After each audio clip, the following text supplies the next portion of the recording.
Hello प्यारे बच्चों, welcome to our channel एडिबला पॉइंट। चलिए बच्चों स्टार्ट करते हैं। Worksheet number 6 social science history class 8 की वर्कशीट है इंग्लिश मीडियम में। Chapter 2 from trade to territories, ये है चैप्टर। टॉपिक इसमें लेना है ट्रेड टू बैटल, मतलब व्यापार से लड़ाई तक। पहले व्यापार फिर लड़ाई। इसमें हम देखेंगे कि किस प्रकार जो है ब्रिटिश हमारे देश में व्यापार करने आए थे और किस तरह से वो उन्होंने बैटल लड़के एक अपना साम्राज्य स्थापित करना स्टार्ट कर दिया था, खुद ही नवाब बन गए थे। तो चलिए स्टार्ट करते हैं।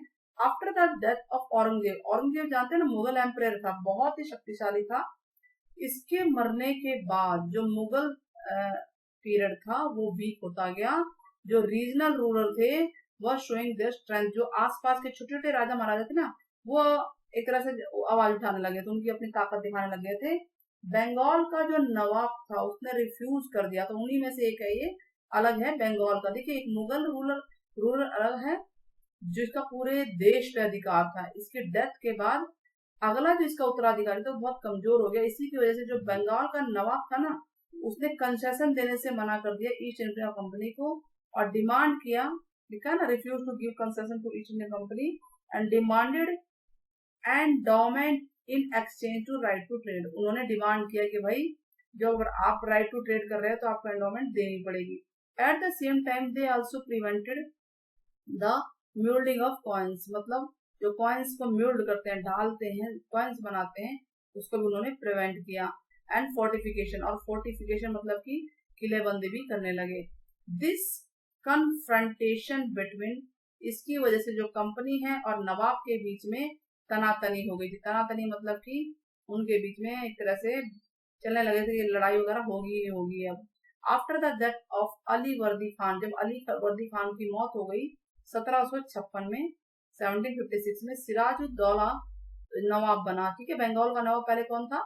अली वर्दी खान। तो उसकी डेथ के बाद नवाब कौन बना? सिराजुद्दौला। और कंपनी को डर था उसकी, क्योंकि उसकी ताकत बहुत ज्यादा थी, बहुत ही शक्तिशाली था सिराजुद्दौला, जानते हो। कंपनी चाहती थी कि जो नवाब है ना बंगाल के, बंगाल एक जगह है, पूरे इंडिया का एक पार्ट है, पता है ना आपको।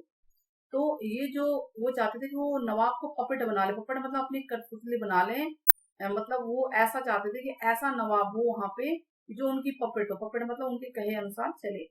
और ठीक है, और who dance at his behest, लिखा है ना, तो उसके उन पे नाचे, उनके हिसाब से चले। लेकिन सिराजुद्दौला ने ऑर्डर किया कंपनी को not to stand in their political affairs. Sirajuddaula ऐसा नहीं था कि वो कंपनी के हिसाब से चलेगा, उसने तो कहा कि भाई मेरे पॉलिटिकल अफेयर में आप बीच में नहीं घुसोगे, यानी मेरे राज्य में आप नहीं आओगे। कंपनी वालों को, कौन सी कंपनी?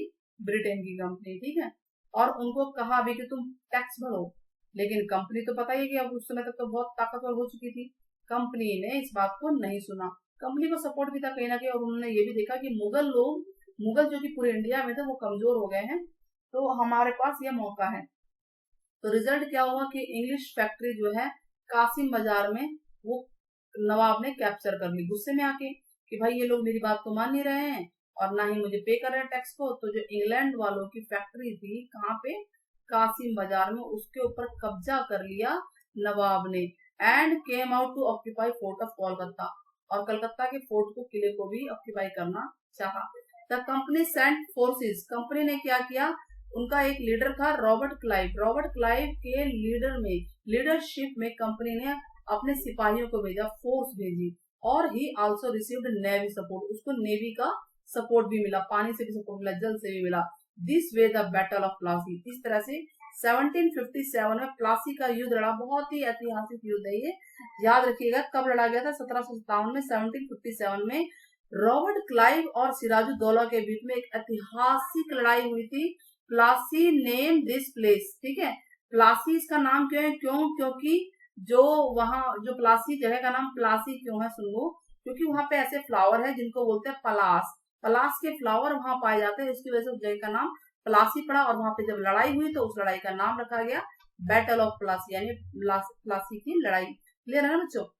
क्लाइव था ना, बहुत ही चालाक था और ये बहुत ही ज्यादा साहसी भी था। तो क्लाइव ने क्या किया, रॉबर्ट क्लाइव ने लड़ाई में चालाकी से, साहस से सिराजुद्दौला को हरा दिया प्लासी के मैदान में, फील्ड में। One of the major reason for his defeat, एक रीजन क्या था उसके हारने का? मेजर रीजन, सिराजुद्दौला का मेजर रीजन क्या था हारने का? आखिर वो क्यों हारा? वो तो ताकतवर था, वो इसलिए हारा क्योंकि उसको धोखा मिला। किससे धोखा मिला? उसी का जो कमांडर था, यानी जो उसका महामंत्री मुख्यमंत्री था मीर जाफर, उसने उसको धोखा दिया। वो जाके कंपनी वालों से मिल गया, यानी रॉबर्ट क्लाइव से मिल गया, ब्रिटेन के लोगों से मिल गया, सिराजुद्दौला को मार दिया गया, लड़ाई में मर गया वो। तो उसकी जगह जब मीर जाफर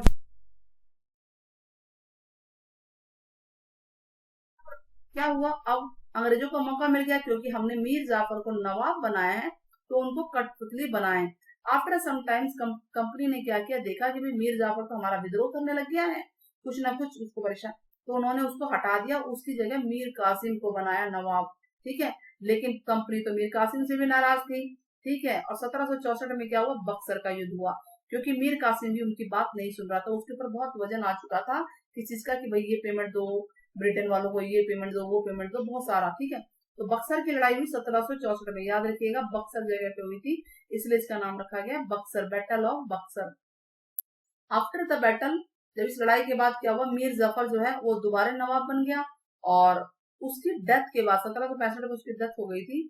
जो मुगल एम्परर था, यानी जो पूरे हिंदुस्तान का शासक था, जो कमजोर शासक था, उसने क्या किया बताओ, उसने बंगाल को जो बंगाल की दीवानी थी वो सीधे कंपनी को दे दी, यानी उनको अधिकार दे दिया। दीवानी का मतलब क्या होता है, रेवेन्यू रिकवर करने का, रेवेन्यू इकट्ठा करने का अधिकार, राइट दे देना, यानी लोगों से, किसानों से कर लेना, टैक्स लेना, ये सब रेवेन्यू इकट्ठा करने का राइट किसको दे दिया, कंपनी को दे दिया। किसने दे दिया, मुगल एम्परर ने, बड़े एम्परर ने। जब कौन मरा था, जब मीर जाफर मरा था। ठीक है, तो इस प्रकार से अगर हम देखें तो कंपनी के हाथ में तो पूरा बंगाल आ गया है ना, और वो खुद ही नवाब बन गए। चलिए क्वेश्चन के आंसर करते हैं। आई होप आपकी वर्कशीट आज की अच्छी लगी होगी, आपको मजेदार वर्कशीट भी है, मैंने टॉपिक टॉपिक में, कहानी कहानी में आपको बता भी दिया है। चलिए question number 1, what do you understand by Diwani? दीवानी का मतलब मैंने अभी बताया था, राइट, एक अधिकार। दीवानी मतलब होता है एक अधिकार to recover the land revenue, यानी लैंड से रेवेन्यू प्राप्त करना, रिकवर करना, किसानों से, दुकानदारों से, किसी से भी रेवेन्यू प्राप्त करना है टैक्स के रूप में। Question number 2, what were the reason for the battle of Plassey? Plassey के युद्ध के कौन कौन से कारण थे? दूसरा क्वेश्चन भी बन सकता है कि जो बंगाल के नवाब थे और ईस्ट इंडिया कंपनी के बीच में युद्ध के क्या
तो गुस्सा आएगा ना कि भाई मुझसे परमिशन भी नहीं मांगी और किला बनाने लग गए। दूसरी बात, वो नवाब को मिसलीड कर रहे थे, मिसगाइड कर रहे थे अलग अलग जगह से। ठीक है, तो ये सारे कारण थे जिनकी वजह से प्लासी का युद्ध हुआ। एक देखो, अचानक से कोई लड़ाई नहीं होती, कोई ना कोई कारण होते हैं बैकग्राउंड, जब वो कारण बहुत बढ़ जाते हैं तभी लड़ाई होती है। क्वेश्चन नंबर 3 क्या है, what was the main reason? Sirajuddaula के डिफीट का मेन कारण क्या था? मेन कारण मैंने बताया था, मेजर कारण क्या था, एक ही कारण था उसका, मेजर कारण उनका कमांडर, कमांडर था मीर जफर, जो कि मिल गया था कंपनी के साथ, यानी उसने सिराजुद्दौला को धोखा दिया था। क्वेश्चन नंबर 4 क्या, how company itself became Nawab? Company कैसे नवाब बनी अपने आप ही, उनको कैसे अधिकार मिला दीवानी का? तो हम बताते हैं कि मीर जाफर की जब डेथ हुई थी ना 1765 में, बताया था ना मैंने, 1765 में, 1765 में डेथ होने के बाद मुगल एम्परर ने ही कंपनी को बंगाल की दीवानी दे दी थी, यानी राइट टू रिकवर रेवेन्यू दे दिया था। और इस प्रकार से कंपनी के हाथ में तो बहुत बड़ी चीज मिल गई, वो खुद ही नवाब बन चुके थे। That's all for today. आप बताइएगा कि प्लासी की लड़ाई में सिराजुद्दौला को किसने हराया था, ब्रिटेन का कौन सा वो लीडर था? तो आप इसका नाम कमेंट बॉक्स में जरूर बताइए, क्योंकि मैंने इस पूरे को, पूरी वर्कशीट को समझाया है, अगर आपने वीडियो देखी होगी तो आप जरूर बता पाएंगे। टेक केयर, फिर मिलते हैं। ये आंसर आपके सामने है, आप इसे देख लीजिए।